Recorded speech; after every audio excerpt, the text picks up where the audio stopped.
안녕하세요. 최승희 노무사입니다. 안녕하세요. 배수롱 노무사입니다. 노무사님, 제가 충격적인 사실 하나 알려드릴까요? 뭔데요? 곧 설이잖아요.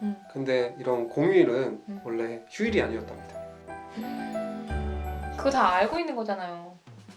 오늘은 그래서 관공서 공휴일에 대해서 좀 살펴보려고 합니다. 네. 근데 아직도 관공서 공휴일이 적용이 안 된 사업장들이 있어요. 우리가 관공서 공휴일이라고 부르는 이런 빨간 날은 사실 민간 기업은 쉴 의무가 있는 날은 아니었어요. 근데 2020년부터 단계적으로 적용이 되면서 2021년에는 30인 이상 사업장, 그리고 2022년에는 5인 이상 사업장에도 관공서 공휴일을 유급휴일로 부여해야 됩니다. 근데 관공서 공휴일이라고 하면은 우리 흔히 아는 빨간 날을 이해를 하시면 돼요. 뭐 국경일, 그리고 뭐 명절 이런 날들이 있고, 네. 법에서는 일요일도 사실 관공서 공휴일이 포함이 되는데 이게 민간으로 적용이 되는 과정에서 일요일은 빠졌어요. 왜냐하면 민간 기업에서는 일요일이 주휴일로 측정이 되는 건 아니고, 주휴일이라고 하는 게 뭐 월요일부터 토요일까지 아무 날 설정할 수 있기 때문에 일요일이 특정되는 건 아니라는 거 주의하시면 될 것 같습니다. 이제 2021년 1월 1일이 지났기 때문에 상지 30인 이상 사업장에서도 관공서 공휴일을 유급휴일로 부여해야 되는데요. 기존에는 노무사님 이런 관공서 공휴일 연차 휴가로 대체 많이 했었잖아요. 그쵸? 그쵸, 많이 대체했었죠. 특히 영세 사업장에서 많이들 이루어졌었는데 빨간 날을 대부분 연차 휴가로 소진하는 경우가 많이 있었어요. 그렇다면 이제 관공서 공휴일이 유급휴일화 됐는데 이런 경우에도 연차 휴가로 대체가 가능한가요?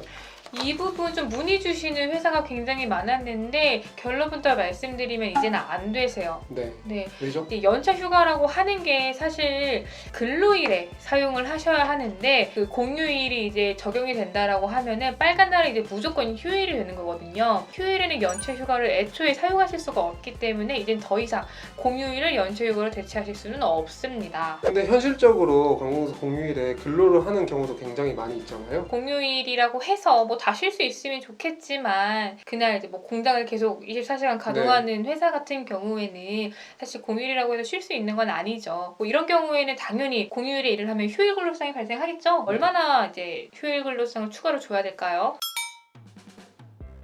네, 관공서 공휴일은 이제 유급휴일이니까 유급휴일에 대한 일당치 1일분이 발생을 할 거고요. 그리고 일을 하게 되면 당연히 시급이 발생을 할 거고, 그거에 대한 가산수당이 발생을 해요.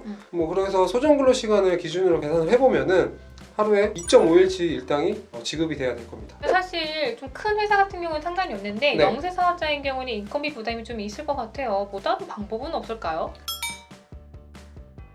법에서는 관공서 공휴일에 대해서 휴일 대체를 할 수 있도록 규정을 하고 있거든요. 아, 휴일 대체. 네. 휴일 대체라고 하는 게 원래 이제 판례와 행정해석을 통해 인정이 됐었는데, 최근에 근로기준법에도 명문화가 되었잖아요. 네. 요건을 좀 말씀을 드리면은, 근로자 대표를 선임을 하시고 이 근로자 대표와 서면으로 합의를 하시면 돼요. 네. 합의 이후에 휴일을 대체를 하려고 하는 날을 근로자한테 사전에 이제 고지를 하시면 됩니다. 이렇게 하면은 휴일 대체가 이루어지고, 원래의 휴일이 있고 원래의 근로일이 이렇게 쏙 바뀌어서 네. 원래 근로일이 이제 휴일이 되는 거고, 원래의 휴일이었었던 날은 이제 근로일이 되는 거죠. 근데 여러분 주의하셔야 할 점은, 이거는 꼭 근로자 대표와 서면 합의로 가능한 거고 개별 근로자의 동의로는 가능하지 않는다는 점입니다. 왜요? 왜냐하면 근로자 대표를 선임하라고 해서 서면 합의를 하는 취지 자체가 근로자를 보호하기 위한 것이다 라고 해석되기 때문입니다. 동선이 근데 근로자 대표라고 하는 게 사실은 회사의 입맛에 맞춰서 뽑히는 경우가 왕왕 있잖아요. 맞아요.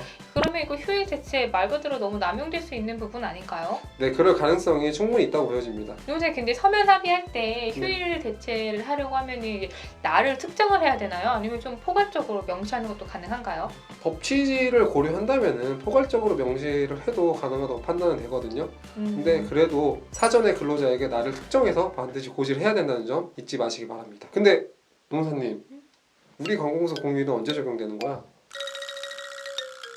우리 몰라요.